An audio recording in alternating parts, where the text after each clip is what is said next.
नमस्कार, मैं हूं शिवानी पांडे और आप देख रहे हैं 4PM। क्या बंगाल में शपथ ग्रहण होते ही चुनाव कैंसिल होने की नौबत आ गई है। एक तरफ बंगाल हाई कोर्ट के जज ने इस्तीफा दिया है तो वहीं दूसरी तरफ सिब्बल ने चुनावी धांधली के सबूतों को पेश किया है तो हड़कंप मच गया है। खबर है कि सुप्रीम कोर्ट भी ज्ञानेश कुमार पर जबरदस्त भड़का है और कैसे मोदी सरकार की लंका लगाई है, इस पर जानकारी देने के लिए प्रियंका जी मौजूद हैं। प्रियंका जी, पहले तो बंगाल में एसआईआर करने वाले जज ने इस्तीफा दिया और अब सिब्बल ने जैसे पोल पट्टी खोल दी है, ऐसे में सुप्रीम कोर्ट में ज्ञानेश कुमार का क्या होगा क्या? जिस तरीके से बंगाल चुनाव के नतीजों के बाद सुप्रीम कोर्ट भड़का है, ऐसे हालातों में सिर्फ ज्ञानेश कुमार की कुर्सी नहीं जाने वाली है, बल्कि ज्ञानेश कुमार के जेल जाने की नौबत आ गई है। तो किस तरीके से सुप्रीम कोर्ट के वरिष्ठ वकील कपिल सिब्बल के सबूतों के आगे बंगाल चुनाव के नतीजे फंस गए हैं, आपको बताएंगे। लेकिन खबर में सबसे पहले शुरुआत जज के इस्तीफे से करते हैं। जज साहब का एक तरफ इस्तीफा हुआ है, वहीं दूसरी तरफ चुनाव आयोग कैसे बंगाल में बुरी तरीके से फंस गया है, खबर देखिए। आप अच्छे से जानती हैं कि किस तरीके से बंगाल में एसआईआर करवाने वाले कोलकाता हाई कोर्ट के पूर्व चीफ जस्टिस टी.एस. शिवज्ञानम ने अपने पद से अचानक से इस्तीफा दे दिया है। एक तरफ बंगाल चुनाव के नतीजे निकलकर सामने आए हैं, वहीं दूसरी तरफ एसआईआर करवाने वाले जज जो कि अध्यक्ष थे ट्रिब्यूनल के, उन्होंने आखिर क्यों इस्तीफा दे दिया है, इसको लेकर लगातार सवाल किया जा रहा है। दावा तो किया जा रहा है कि व्यक्तिगत कारणों से ये इस्तीफा हुआ है। फिलहाल ये व्यक्तिगत कारण है या फिर कि धनखड़ की तरह इसमें भी कोई थ्योरी है, इसको लेकर वरिष्ठ पत्रकार ने बड़े दावे किए हैं। आपको बता दें शिवानी कि जज साहब के ये अंतर आत्मा की आवाज है या फिर कि जज साहब सुप्रीम कोर्ट के एक्शन के बाद एसआईआर के खेल से खुद को बाहर करना चाहते हैं, इसको लेकर उनके इस्तीफे के बाद बड़ा खुलासा हो गया है। खबर निकलकर सामने आई है कि ये जो चीफ जस्टिस रह चुके हैं शिवज्ञानम, इन्होंने चुनाव आयोग से ज्यादा बंगाल चुनावों में एसआईआर की अर्जियों को निपटाया है। मतलब पूरा चुनाव आयोग जो काम नहीं कर पाया है, वो कैसे एक जज ने कर दिया है, इसके लिए आप जनसत्ता की खबर देखिए। इसमें लिखा हुआ है कि बंगाल एसआईआर ट्रिब्यूनल छोड़ने वाले जज ने चुनाव आयोग से ज्यादा मतदाताओं को दी राहत। इसमें आगे लिखा हुआ है कि पूर्व चीफ जस्टिस की तरफ से एक ट्रिब्यूनल ने अकेले 1717 अर्जियों को निपटाया, वहीं पूरे चुनाव आयोग ने मिलकर 1607 लोगों को वोटर लिस्ट में दोबारा से शामिल किया है। इसमें लिखा हुआ है कि 27 लाख से ज्यादा अर्जियां पेंडिंग पड़ी रही, लेकिन फिर भी अधूरी वोटर लिस्ट पर बंगाल का चुनाव संपन्न हो गया। तो ऐसे में आप समझ सकती हैं कि आखिर क्यों जज ने अचानक से इस्तीफा दे दिया है।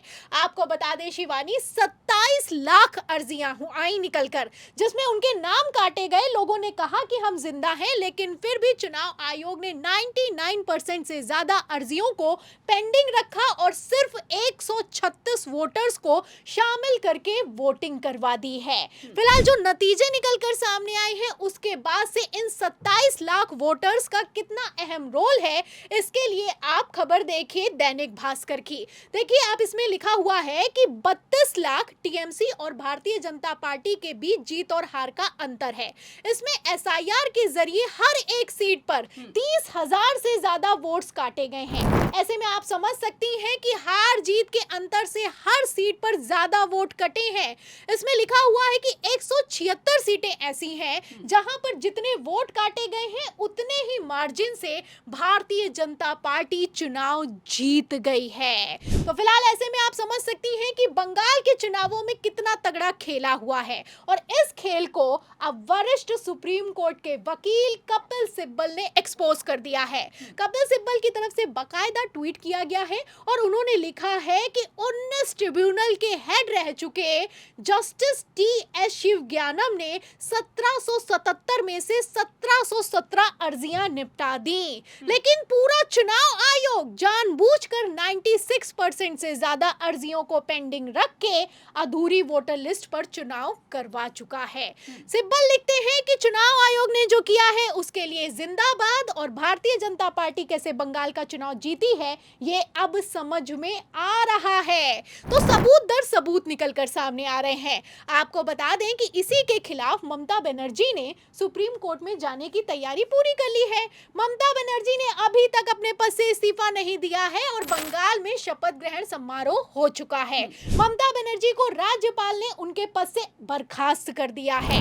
फिलहाल ममता बनर्जी एक तरफ जहां हार मानने के लिए नहीं तैयार है, वहीं दूसरी तरफ एक अकेली ममता बनर्जी को रोकने के लिए किस तरीके से बंगाल में भारतीय जनता पार्टी को पूर्ण बहुमत मिलने के बाद भी पूरा सिस्टम काम कर रहा है, इसके लिए आप वीडियो देखिए। आप वीडियो में देख सकती हैं कि किस तरीके से ममता बनर्जी के घर के बाहर भारी सुरक्षा बल तैनात कर दिए गए हैं, सीआरपीएफ लगा दी गई है ताकि ममता बनर्जी बंगाल में शपथ ग्रहण के दौरान अपने घर से बाहर ना आ पाए। एक तरफ वीडियो निकलकर सामने आया है, वहीं दूसरी तरफ आप देख सकती हैं कि अमित शाह की कृपा दृष्टि के चलते अब शुवेंदु अधिकारी मुख्यमंत्री तो बन गए हैं, लेकिन शुवेंदु अधिकारी के मुख्यमंत्री बनने के बाद प्रधानमंत्री नरेंद्र मोदी कैसे अपना चेहरा छुपाएंगे, इसको लेकर एक वीडियो सोशल मीडिया पर वायरल है, जिसके बाद से भारतीय जनता पार्टी की भयंकर फजियत हो रही है। कैमरा के सामने, टीवी कैमरा के सामने कितना लाए हो? अच्छा, लाओ लाओ, और ऐसे कुर्ते में रख देते हैं। टीवी पे देखा कि नहीं देखा आपने? तो सुना आपने, प्रधानमंत्री नरेंद्र मोदी ने खुद 2016 में बंगाल में चुनाव प्रचार के दौरान मंच से किस तरीके से शुवेंदु अधिकारी को भ्रष्टाचारी और घूसखोर साबित किया, आप देख सकती हैं। एक तरफ शुवेंदु अधिकारी का वीडियो वायरल है, वहीं दूसरी तरफ प्रधानमंत्री नरेंद्र मोदी का बयान भी वायरल है और मोदी जी की भयंकर फजियत हो रही है। फिलहाल आप समझ सकती हैं शिवानी कि किस तरीके से बंगाल में भारतीय जनता पार्टी की वॉशिंग मशीन, चुनाव आयोग और गृह मंत्री की चाणक्य नीति ने काम किया है। बंगाल के चुनावों में ऐसा पहली बार हुआ है कि अधूरी वोटर लिस्ट पर चुनाव हो चुका है। 27 लाख वोटर्स अगर वोटर लिस्ट से काट दिए जाएं तो ये अपने आप में कोई छोटी बात नहीं है। फिलहाल इन सब के बीच जिस तरीके से एसआईआर करवाने वाले चीफ जस्टिस ने इस्तीफा दे दिया है, ऐसे में आप समझ सकती हैं कि यहाँ पर कुछ दाल में काला नहीं बल्कि पूरी की पूरी दाल ही काली है। फिलहाल इस पूरे खेल को सुप्रीम कोर्ट ने भांप लिया है और सुप्रीम कोर्ट ने जिस तरीके से बंगाल चुनाव के नतीजे आते ही मुख्य चुनाव आयुक्त के नियुक्ति पैनल को लेकर एक्शन लिया है, ऐसे में आप समझ सकती हैं कि कुछ तो बड़ा होने वाला है। सुप्रीम कोर्ट का कहना है कि सरकारें चुनाव आयोग को स्वतंत्र रखने में नाकाम साबित हुई हैं। मतलब चुनाव आयोग नहीं स्वतंत्र है तो चुनाव कैसे निष्पक्ष हो सकता है, स्वतंत्र हो सकता है, इसको लेकर सुप्रीम कोर्ट क्या एक्शन लेगा और क्या ज्ञानेश कुमार की कुर्सी गई तो बंगाल का चुनाव फंसेगा, ये देखना होगा। तो बिल्कुल, तो चुनाव आयोग से लेकर भाजपा का पूरा सिस्टम जैसे बंगाल चुनाव में बेनकाब हुआ, ऐसे में सुप्रीम कोर्ट के एक्शन से अगर ज्ञानेश कुमार की कुर्सी गई तो क्या होगा, इस पर आपको क्या लगता है, अपनी राय बताइएगा। वीडियो को लाइक और शेयर कीजिएगा, ज्वाइन कीजिएगा। देखते रहिए 4 PM। नमस्कार।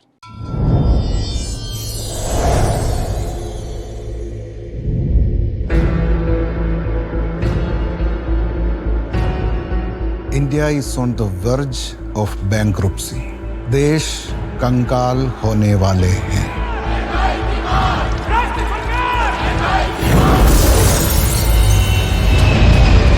सुना है काफी दूरदर्शी हैं आप। पिछले साल ही इन्होंने अनुमान लगा लिया था कि इंडिया इकोनॉमिक क्राइसिस की तरफ जा रहा है। प्रॉब्लम बताई थी तो कोई सोल्यूशन भी तो सोचा ही होगा ना।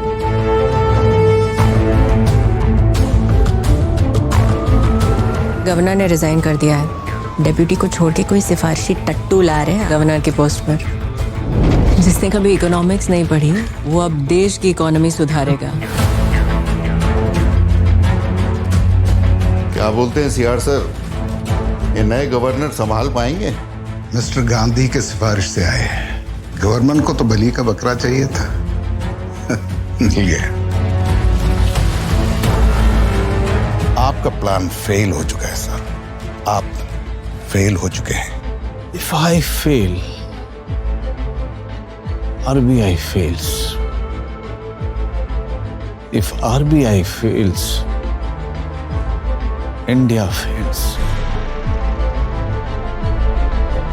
I will not let India fail.